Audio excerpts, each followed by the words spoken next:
Halo saudara-saudari terkasih, selamat pagi untuk kita semua. Nasihat atau peringatan untuk mengubah cara berpikir, cara melangkah, cara bertindak yang salah untuk diperbaiki, kemungkinan tidak akan selalu bisa diterima dengan baik.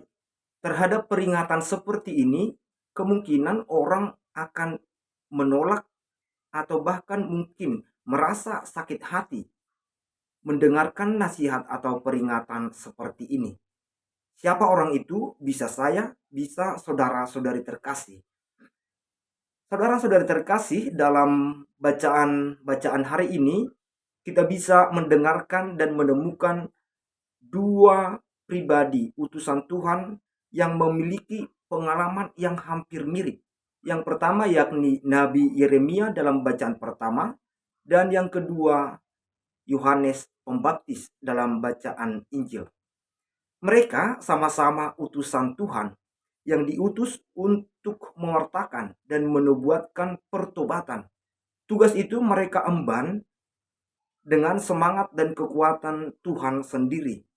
Mereka pergi mewartakan dan menyampaikan peringatan-peringatan Tuhan terhadap bangsa yang sedang mereka dampingi.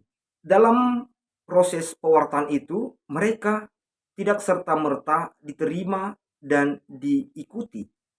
Nabi Yeremia dalam bacaan pertama diceritakan bahwa ketika dia mewartakan supaya bangsa Israel berubah cara bicara, cara melangkah, dan cara bertindak yang salah, bangsa itu malah menolak dan bahkan mereka mengajukan supaya Nabi Yeremia dibunuh. Hal yang sama dialami oleh Yohanes Pembaptis ketika dia mengingatkan Herodes tentang relasi Herodes terhadap Herodias, istri saudaranya. Herodias tidak menerima. Herodias menolak dan bahkan menuntut darah Yohanes. Kemudian penolakan itu sampai juga pada permintaan untuk memenggal kepala Yohanes. Hal itu terjadi. Namun Nabi Yeremia dan Yohanes tidak pernah mundur, tidak pernah berhenti, karena mereka sungguh menyadari bahwa tugas itu datangnya dari Tuhan.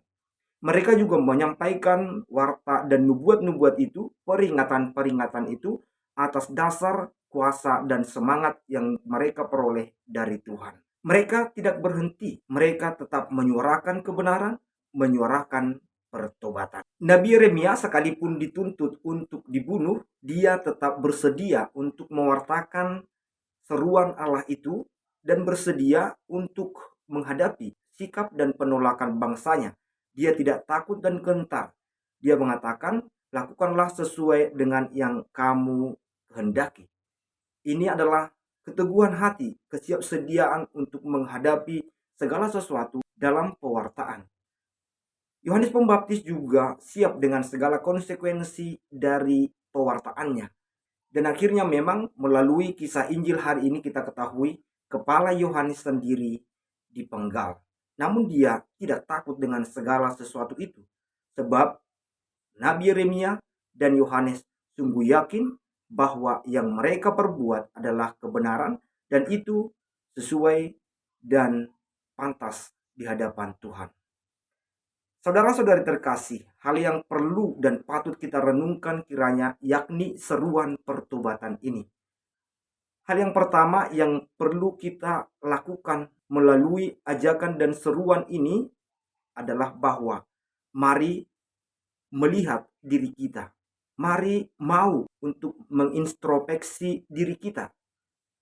Secara pribadi, mari membuka diri untuk menyadari kesalahan, kelemahan dan dosa kita, baik cara berbicara, baik cara melangkah, bersikap, dan juga cara bertindak kita. Kita diajak untuk menyadari itu dan bertobat dari segala yang kurang tepat dalam hidup kita. Yang berikutnya yakni marilah kita juga belajar untuk menjadi pribadi yang tidak picik, yang tidak keras hati dan keras kepala. Maka mari kita dengan hati yang terbuka untuk mau mendengarkan nasihat-nasihat atau peringatan-peringatan dari orang-orang yang ada di sekitar kita atas tindakan, sikap, dan perbuatan kita yang mungkin salah. Kita sangat sadar bahwa saya pun saudara-saudara terkasih bisa saja salah dalam tindakan, dalam sikap, dan dalam tutur kata. Mari kita belajar untuk menerimanya, mendengarkannya, dan memperbaikinya.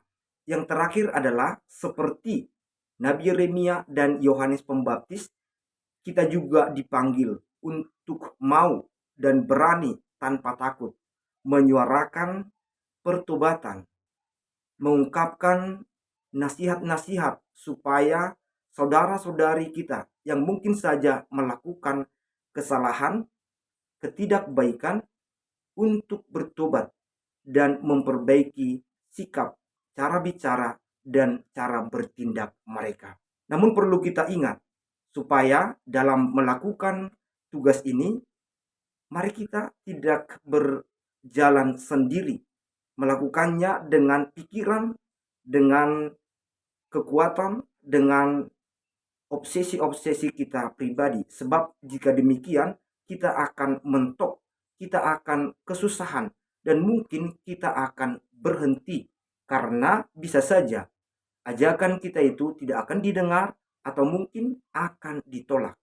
Seperti Nabi Yeremia dan Yohanes Pembaptis, mari kita melakukan itu dalam semangat dan kuasa Tuhan. Maka yang baik dan benar adalah marilah kita mengundang Tuhan ketika kita berjuang untuk menyuarakan pertobatan dan perbaikan dalam sikap, cara bicara, dan cara bertindak dari saudara-saudari kita. Semoga Tuhan memberkati. Amin.